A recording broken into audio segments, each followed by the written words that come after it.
Welcome to Hockey Wiz Talks podcast. In this podcast, I talk about my observations about the quarterfinals in the 2024 Stanley Cup playoffs. In this podcast, I give a quick update on each of the matchups in the 2024 NHL quarterfinal playoff matchups and talk about my observations that I have had about the games in those series. The New York Rangers lead their best-of-7 series against the Washington Capitals 2-0. The Rangers cruised out to a 4-1 victory. The Rangers cruised to a 4-1 victory in Game 1 as they thoroughly dominated the Washington Capitals right from the start of the game until the end of the game, outshooting them 31-21 and outhit the Capitals 33-21. Washington had a better effort in Game 2, but it wasn't enough. Thanks to multi-point games from Vincent Trocheck and Mika Zibanejad, the Rangers hung on to win the game 4-3. This shifts the series back to Washington with the Rangers up 2-0. The New York Rangers were heavy favorites entering the series, and rightly so. The Capitals aren't a great team to begin with, while the Rangers were the best team in the Eastern Conference. The Rangers have had solid production from everyone throughout the lineup, but especially from their core players, who have come out to play. Igor Shesterkin has made saves when it matters. The Rangers are averaging 4 goals per game in this series, while only allowing an average of 2 goals against. The Rangers have outshot Washington 30-23, and when given power play chances, are operating at a 25% rate, which is good for 7th in the playoffs. For the Washington Capitals, they had to rely heavily on Charlie Lindgren stealing games to even get into the playoffs. And when he doesn't do that, they don't really have a shot to win the games, because they were one of the lowest scoring teams in the entire league. Alex Ovechkin has been called out by his head coach for his lackluster play and effort, as he only registered 1 shot on goal for the first 2 games against the Rangers. We'll have to see how he responds in games 3 and 4. If Washington wants to make this a competitive series, they need to generate more scoring chances and force the Rangers to take penalties, as the Rangers' PK has struggled a bit. If Washington can't turn the series around, playing in Washington, this series could be a sweep.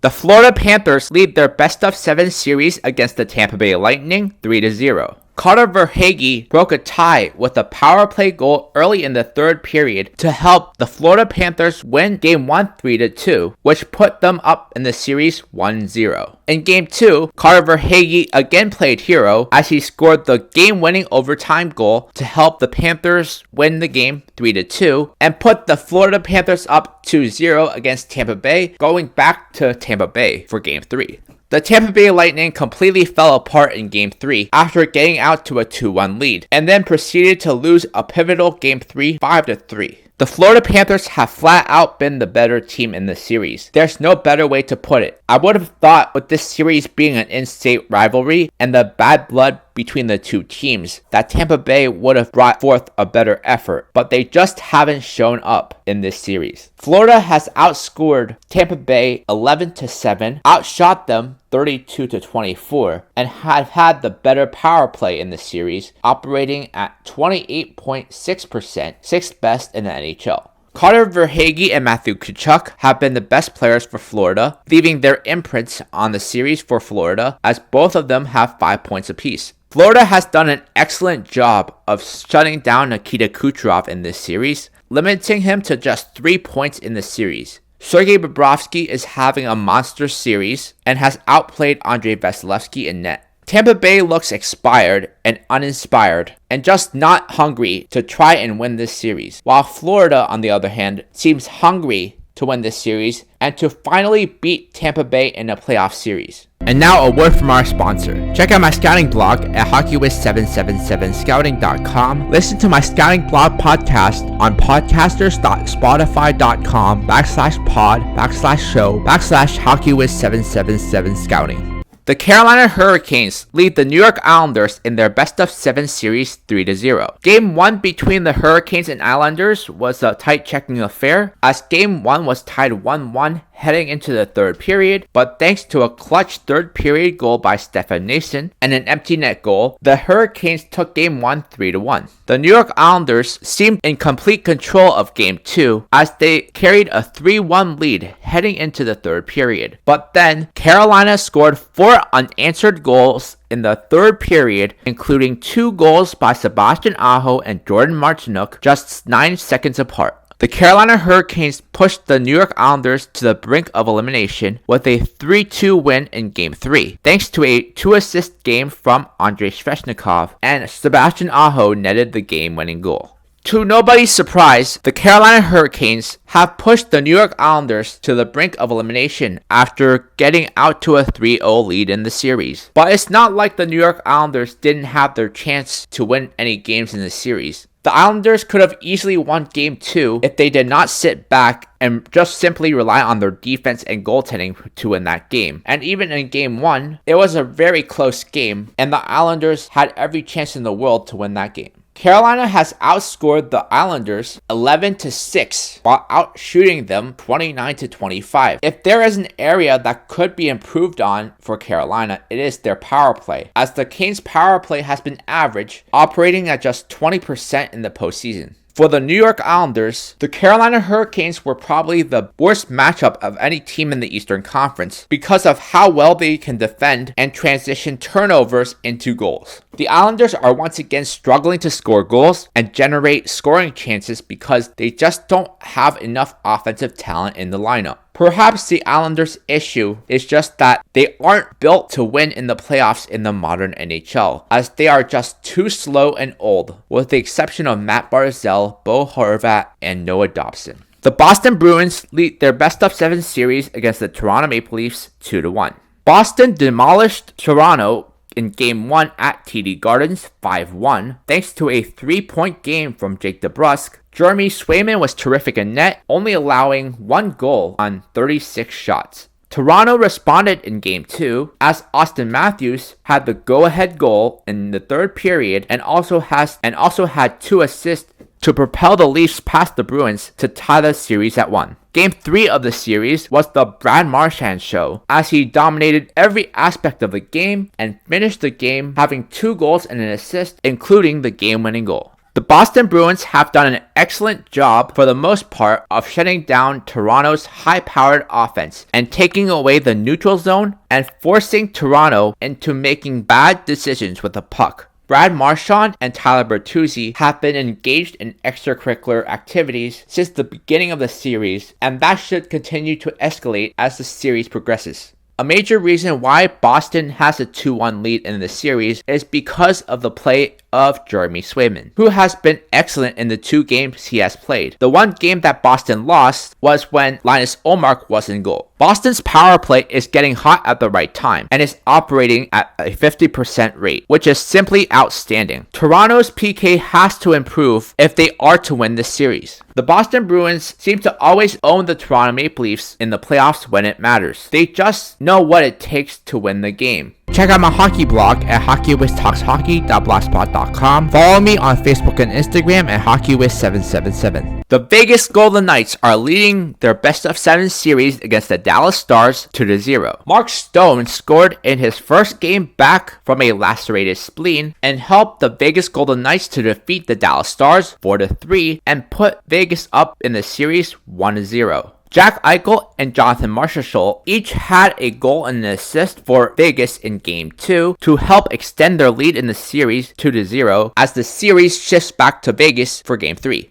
To no one's surprise, the Vegas Golden Knights are not your traditional second wildcard team, as they seem to be playing like they are the number 1 seed in the Western Conference. Mark Stone missed a large chunk of the regular season and is miraculously healed just in time for the first playoff game, and has immediately contributed in the playoffs, while the trade deadline acquisitions of Thomas Hertl and Noah Hanifin have already paid dividends in the playoffs. But don't get mad at Vegas for abusing the loophole that Chicago and Tampa Bay won with and didn't get punished for. It is easy to say that Vegas was playing unfairly by exploiting a long-term IR loophole. But how about talking about the fact that Dallas was the number 1 seed in the Western Conference and haven't played like it? The difference in this series for me is coaching, as Pete DeBoer is notorious for not making adjustments in game, and that is going to be the reason why, despite being a top seed, another Pete DeBoer coached team might make an early playoff exit. The best of 7 series between the Vancouver Canucks and Nashville Predators is tied at 1. P.S. Suter and Dakota Joshua scored just 12 seconds apart in the third period to help the Vancouver Canucks rally in the third period for a 4-2 win over the Nashville Predators in Game 1. Philip Forsberg and Anthony Beauvillier each had a goal and an assist to help the Nashville Predators even up the series at 1 against the Vancouver Canucks to send the series back to Nashville for Game 3. With the news that Thatcher Demko will be out for the rest of the first round and perhaps the rest of the playoffs, that leaves this series completely up for grabs and changes the complexion of the series. Without Demko, Vancouver will have to rely on Casey DeSmith to be the starting goalie, and although he can be good for a game or two, he isn't Thatcher Demko. The thing about this series is that Vancouver could easily be down 2-0 in the series. If Nashville didn't take their foot off the gas pedal in the third period of Game 1, which allowed Vancouver to storm back to win the game 4-2, the troubling thing for the Vancouver Canucks is the play of their star forwards such as Elias Pettersson and JT Miller, and to an extent Elias Lindholm. They just haven't shown up in the playoffs so far. The Nashville Predators have the advantage in this series moving forward, as even though they are a young team, they have some players in the lineup with some playoff experience and have the clearly better goalie in UC Saros. Listen to Hockey Wiz Talks podcast on Podbean and Spotify. The best of 7 series between the Winnipeg Jets and Colorado Avalanche is tied at 1. Game 1 of the series between Colorado and Winnipeg was insane, as Adam Lowry and Kyle Connor both had 2 goals for the Jets, while Connor Hellebuyck made 40 saves to propel them to a 7-6 victory over Colorado. The Avalanche tied the series at 1 as they scored 4 goals in the second period thanks to 1 goal and 1 assist from Artturi Lehkonen. The difference in this series for me is Connor Hellebuyck, because Colorado has outshot Winnipeg in both games and have, for the most part, outplayed Winnipeg in the series. Unfortunately, Hellebuyck has stood tall, while Alexander Georgiev has given up some soft goals. Heading into this series, I said in order for Winnipeg to win this series, they have to stay out of the box, because Colorado has a lethal power play, while Winnipeg's PK isn't great. In the playoffs, Colorado has the 4th best power play, operating at 40%, while the Winnipeg Jets are no slouch either, operating at 20%, which is 9th in the league. Moving forward, the challenge for Winnipeg is going to be matching up against Colorado's intensity and speed when they inevitably take their game up another notch. Cale Makar once again has been Colorado's best player in the playoffs, but Artturi Lehkonen, who is one of the Avalanche players that has playoff experience from his time with Montreal, has also been very good. For Winnipeg, the frustrating thing is how inconsistent their offense can be. They definitely have the potential to score like Colorado does, as they are no slouch when it comes to top-end scoring talent and depth scoring, but their scoring can be hit or miss, and that could cost them in this series. The best of 7 series between the Edmonton Oilers and LA Kings is tied at 1. The Edmonton Oilers dominated the LA Kings in Game 1, as Zach Hyman recorded a hat-trick, Connor McDavid had 5 assists, while Evan Bouchard had 4 points to help guide the Oilers to a 7-4 victory over the LA Kings. Anze Kopitar scored just 2 minutes into the overtime to give the LA Kings a 5-4 victory over the Edmonton Oilers in Game 2, which sent the series back to LA tied at 1. What stood out to me when watching this series, besides Connor McDavid is just built different, is that Edmonton's depth scoring is very noticeable, and you could definitely see that in Game 2. The Evander Kane, Ryan McLeod, and Corey Perry line was arguably their most effective line 5-on-5 in terms of generating chances in the offensive zone and sustaining puck possession deep in the O-zone.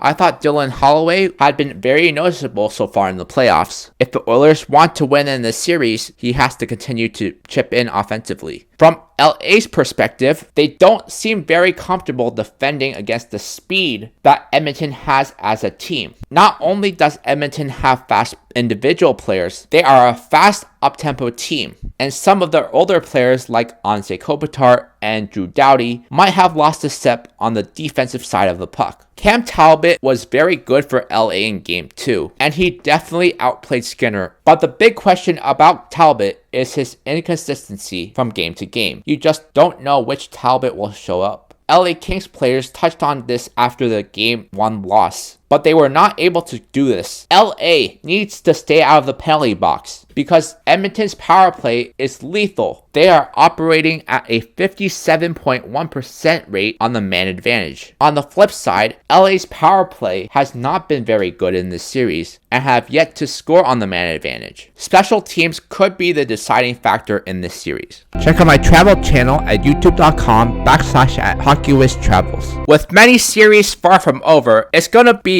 very interesting to see how the rest of the series play out. In my next podcast, I'm gonna be previewing the second round of the 2024 Stanley Cup playoffs.